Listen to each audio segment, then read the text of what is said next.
araw po sa inyong lahat. Share ko lang po itong maiksing video kung paano mag-insert ng band set sa ganitong style na slingshot frame. Request po ito ni Sir Herdison.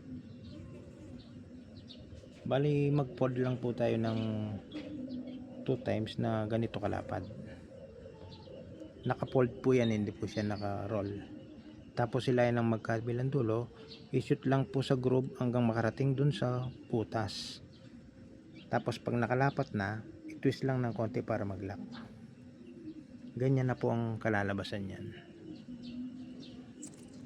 Ganyan din po dito sa kabila. Fold ng 2 times na 1/4 ang lapad.